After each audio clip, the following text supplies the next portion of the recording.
Salut, c'est encore moi Rossi Bejo. Si tu es nouveau, tu es nouvelle sur ma vidéo, il faut t'abonner sur ma chaîne YouTube, ma page Facebook, Instagram, TikTok.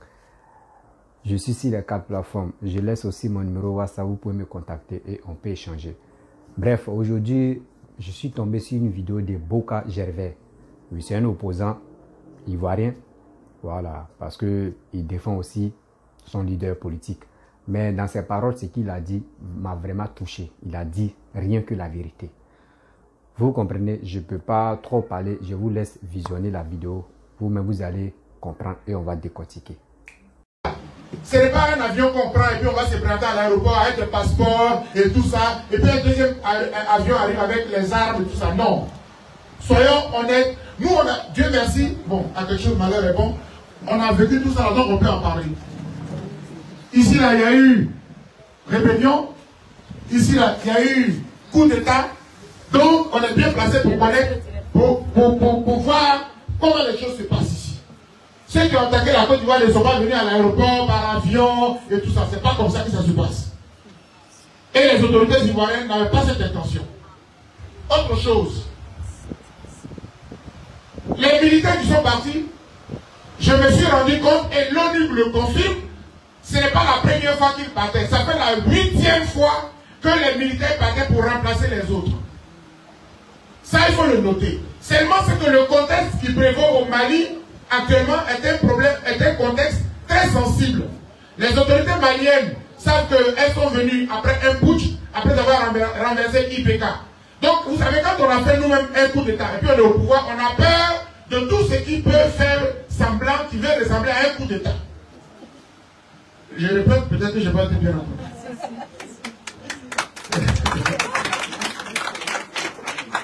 C'est-à-dire que quand tu as fait un coup d'État, tu as peur de tout ce qui ressemble à un coup d'État. Même si ce n'est pas un coup d'État, tu penses qu'on vient te renverser aussi. Donc, c'est le contexte. Et puis en même temps aussi, le Mali a été vraiment, ils n'ont pas été contents. Et ça, sur les télévisions, notamment Afrique Média, j'ai soutenu Assimi Goïta sur ce point-là. Pourquoi? Et je vais le répéter pour que les journalistes le notent très bien. Le Mali, on est fiers des jeunes qui sont au pouvoir, pas parce qu'ils ont fait un coup d'État à IPK, mais parce que quelque part, ils ont répondu aux besoins du peuple à un moment donné. Le peuple était soulevé contre IPK, et puis le pays était bloqué pendant 6 mois.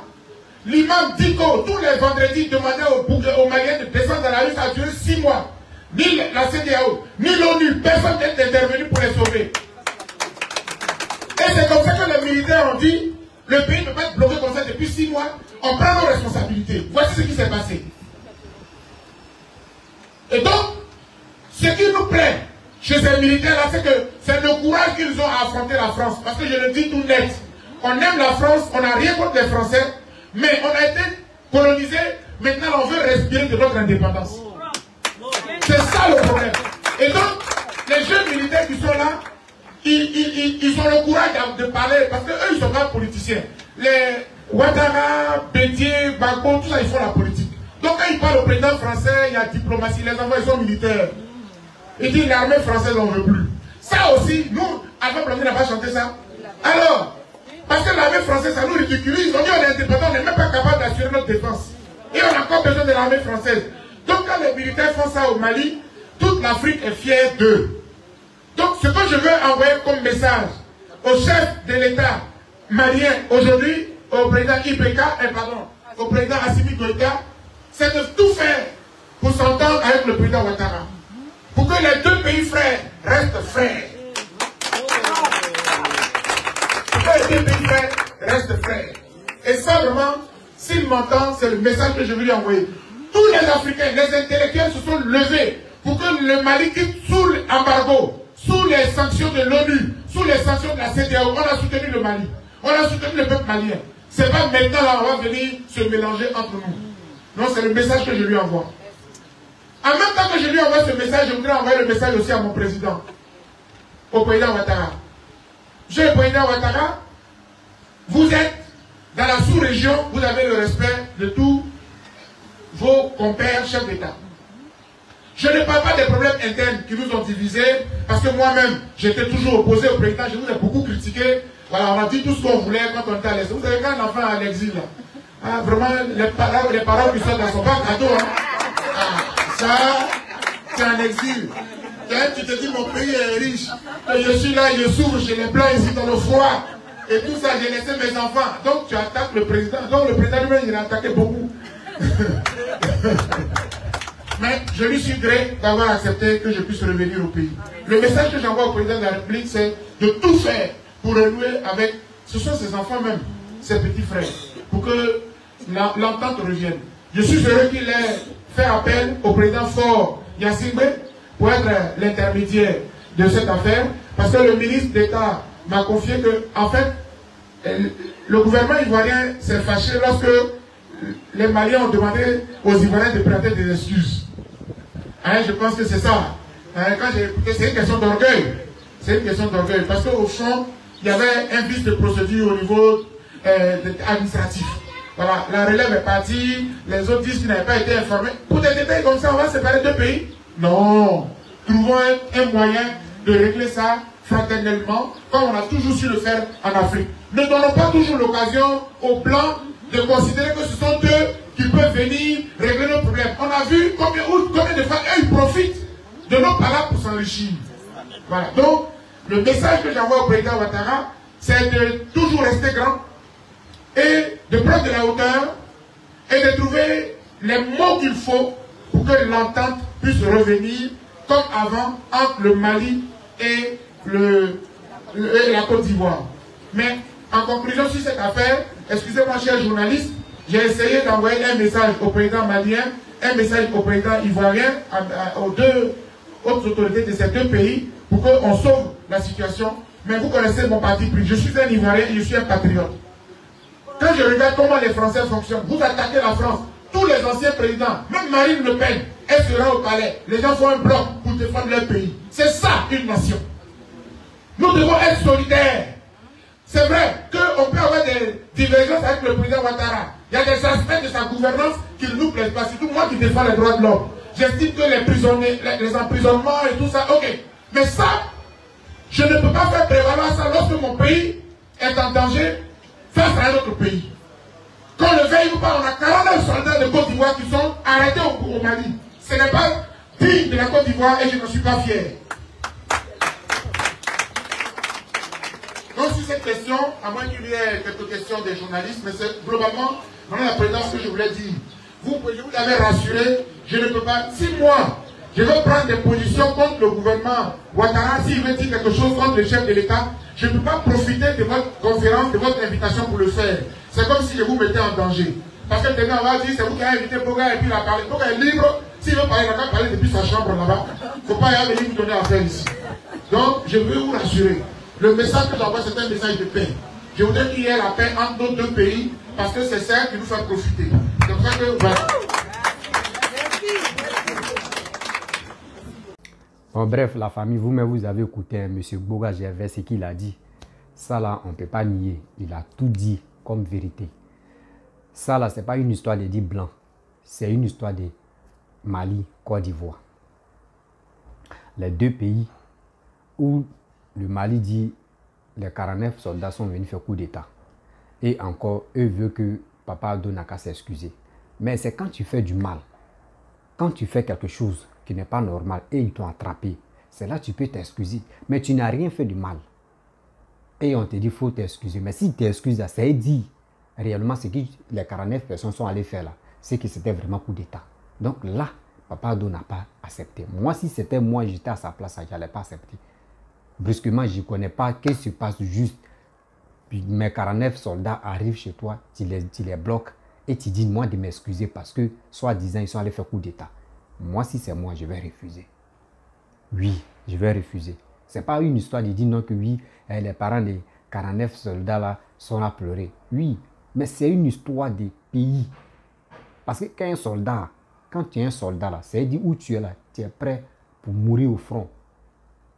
Tu es prêt pour te sacrifier pour ton pays. Donc, arrêtez de faire les commentaires pour dire non que oui, c'est les 49 soldats, oui, la famille. Non, quand tu viens, tu es un soldat, tu as déjà promis, tu as déjà juré que tu es prêt pour mourir pour ton pays. Donc, quand les gars partaient, Au front, là, c'est quoi? Quand tu es au front, là, quand tu t'es aidé tel pays, là, c'est que on ne sait jamais. C'est toi qui t'as tué ou soit c'est toi on doit tuer. Donc, si on les a bloqués, c'est pas bien de les bloquer là-bas. Mais néanmoins, c'est pas fait de dire qu'on les a bloqués là-bas et que le gouvernement malien dit Prado Naka s'est excusé. En disant quoi? Oui, je m'excuse. Ah oui, les 49 personnes là, ça allait faire coup d'état. Donc, on les a attrapés. C'est une honte totale. C'est une honte. Moi-même, Abdomé n'a pas accepté là. Moi, mais je suis d'accord. Quelque chose que tu n'as pas fait, il faut t'excuser comment. Mais quelqu'un n'est pas là de quoi, il ne peut pas accepter ça là. Ça n'existe pas. Voici Marine Le Pen. Elle veut venir au pouvoir. Mais quand les Maliens ont dit que les Français n'ont qu'à partir, ils ont chassé l'ambassadeur des trucs à France au Mali là. Marine Le Pen, elle s'est fâchée. Elle s'est fâchée. Elle dit pourquoi les Maliens peuvent faire ça. Mais c'est chez nous, en Afrique. C'est là où les opposants, eux, ils acclament. Oui, oui, ce que l'autre l'a fait là, c'est bien. Parce qu'ils détestent lui qui est au pouvoir. Faut être plus bête avant de faire ça là. Quand les Blancs, eux s'assoient, ils nous disent, mais les Ivoiriens, surtout quand on dit nous est bête, hein. Et puis nous aussi, on est tellement bêtes. Et d'autres même, les opposants ivoiriens sont plus bêtes même. Et puis eux, ils sont là, mais ils soutiennent. Quand tu sais que ton frère, il est au pouvoir, il est en danger, c'est à toi de l'aider. Parce que demain aussi, tu peux être au pouvoir et tu peux être dans le problème. Lui aussi, il va t'aider. Mais chez nous, en Côte d'Ivoire, ce n'est pas ça. Tu vois ton frère, tu es en train de marcher, quelqu'un d'autre quitte là-bas, il le gifle et puis tu es content, tu ris. Waouh, waouh, waouh. Jusqu'à et puis tu dis, lui qui l'a giflé, et puis tu dis, oui, mon frère, oui, tu l'as bien giflé, oui, c'est bien ça, il faut le gifler encore. C'est quoi? C'est quoi ça? C'est à vous, les opposants ivoiriens, c'est à vous, si les cyber-mercenaires, les cyber-djihadistes, c'est à vous de vous réunir pour dire non, même quand même, si on déteste Ado là, mais ce n'est pas pour cela que vous allez mentir sur lui pour dire les 49 soldats sont allés faire coup d'état. Quand même, vous pouvez faire bloc. Vous pouvez faire bloc même derrière lui, comme soutien. Mais vous, ce n'est pas ça.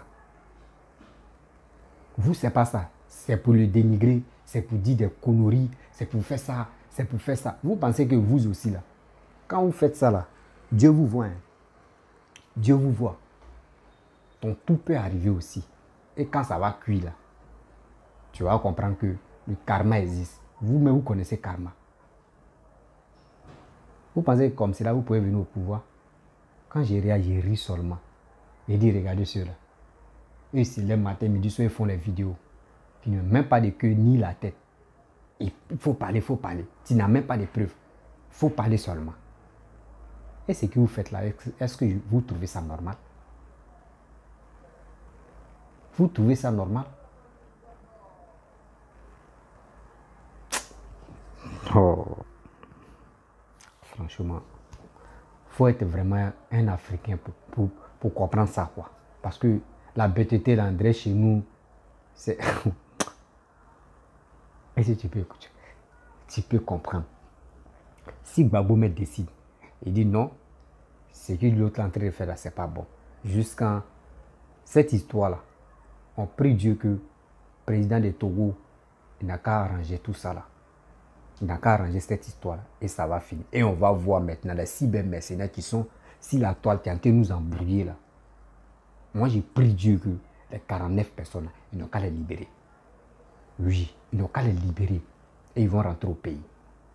Et on va voir ce que les cyber-mercenaires vont dire. Ils vont trouver autre argument encore. Ils vont trouver d'autres arguments pour dire « Oh, c'est comme ça, comme ça. » Mon frère, quand tu veux venir au pouvoir, là, c'est à toi de sensibiliser la jeunesse, c'est à toi de sensibiliser tout le monde. Pour dire, nous, là, si nous on vient au pouvoir, voici ça, voici ça, voici ça, voici ce qu'on peut faire. Mais vous n'êtes pas au pays. Mais c'est vous parlez, vous ne connaissez pas c'est quelles conditions même, comment la population ivoirienne vit même, vous ne connaissez pas. Mais vous êtes là-bas. Seulement on vous appelle pour dire, ah, ici, là, il y a un gbagba, il faut filmer, tu vas m'envoyer, puis il poste. Pour dire, voici Ouattara, c'est qu'il est en train de tuer les gens. Il est en train de faire ça là. C'est une honte pour vous. Moi, il dit toujours, je ne suis pas RHDP. Même hier, j'ai fait une vidéo où il y a une maman qui est sortie. Elle est en train de parler pour dire non, il ne faut pas les artistes maliens vont aller jouer en Côte d'Ivoire. Moi, je lui ai dit, ben, je lui ai dit carrément que cette histoire-là, toi-même là, tu penses que c'est normal? Est-ce que vous avez vu les artistes maliens parler dedans? Est-ce que vous avez vu les artistes ivoiriens parler dedans dans cette histoire-là? Non. Donc, mais pourquoi toi, comme cela, tu viens parler pour dire non, que oui, je ne veux même pas que les artistes maliens viennent chanter en Côte d'Ivoire, c'est pas bon. Tout à l'heure, quand cette affaire-là de 49 personnes, quand ça va finir, toi-même, est-ce que tu peux voir un Malien dans tes yeux? Tu peux le refixer comme ça. Quand vous êtes en Europe là-bas, je ne sais pas si vous êtes aux États-Unis là-bas, quand vous êtes rassasiés, vous allumez vos caméras pour nous foutre la merde même sur eux. C'est à travers ça, c'est à travers tes propos, c'est à travers tes paroles que l'ennemi peut passer pour insulter ton président, lui que tu aimes. À cause de toi seul. Lui, l'ennemi va passer à travers ta vidéo et puis il va insulter, il va tout dire à ton président. Tu crois que toi tu dis oui, toi tu supportes ton président. Non, non, non. Quand ton président est au pouvoir là, le terrain est très glissant. Ce que vous dites là, l'ennemi passe par là. L'ennemi prend bois et puis il vous cherche comme ça. Il vous pique. C'est quand il va crier, il dit, ah, donc il y en a ici. Ah, il y a quelqu'un ici. Donc il met encore. C'est pour cela l'ennemi est en train de... Les gars envoient les informations mais qui ne sont pas vraies. C'est pour voir vos réactions. Quand vous parlez en même temps là, eux ils enchaînent en même temps. Vous ne connaissez pas. Vous dites non que vous, on fait des vidéos RHDP, on défend Papa Alassane. Vous dites, comme cela là, vous ne défendez pas. Vous ne défendez pas Papa Alassane. Vous provoquez le problème et maintenant on l'insulte. Et vous êtes là pour dire, on ne va pas vous aller l'insulter. Oh, c'est vous, vous ne savez pas que quand vous dites quelque chose là, les cybermercenaires là, eux vont prendre, eux vont trafiquer à leur manière pour parler. Et ça va vous mettre bim, ça vous fait mal. Sinon, franchement, ça fait très mal de voir cette histoire où tu vois un opposant ne supporte jamais le président actuel. C'est en Côte d'Ivoire on voit ça. Surtout c'est en Afrique on voit ça. C'est en Afrique on voit ça. Même quelqu'un même peut quitter la vie, va venir gifler même ton président et puis tu es content parce que tu ne l'aimes pas. Voici Camerounais, les Franklin Nyamsi, eux mettent les bouches sur la Côte d'Ivoire et puis les opposants ivoiriens sont contents. Vous voyez. Je ne sais pas, il faut aller à l'école avant de comprendre. Je ne sais pas où il faut aller chez les vieillards, ils vont t'apprendre à comprendre, à connaître la vie. C'est quoi. Je ne sais pas comment. Ça fait pitié quand ils voient cette histoire. Mais 2025, il dit toujours envoyez vos carnets d'adresse et on va analyser. Si vous êtes dans votre émotion là, l'émotion va vous échapper en 2025. Les émotions là, ça va vous échapper. C'est-à-dire vous êtes candidat sur Facebook. 2025, c'est sur Facebook, vous allez gagner. Si vous ne voulez pas vous rallier pour dire oui, on va sensibiliser les jeunes là. Si vous êtes dans votre histoire de dire il y a Papo, il y a Cassema de Papo là, vous ne pouvez pas gagner. Au fur et à mesure que vous parlez là, vos leaders là, il est toujours bloqué en France. Il est toujours bloqué en Europe là, il ne va pas venir et il est là. Donc, mes frères et sœurs, je vais m'arrêter là.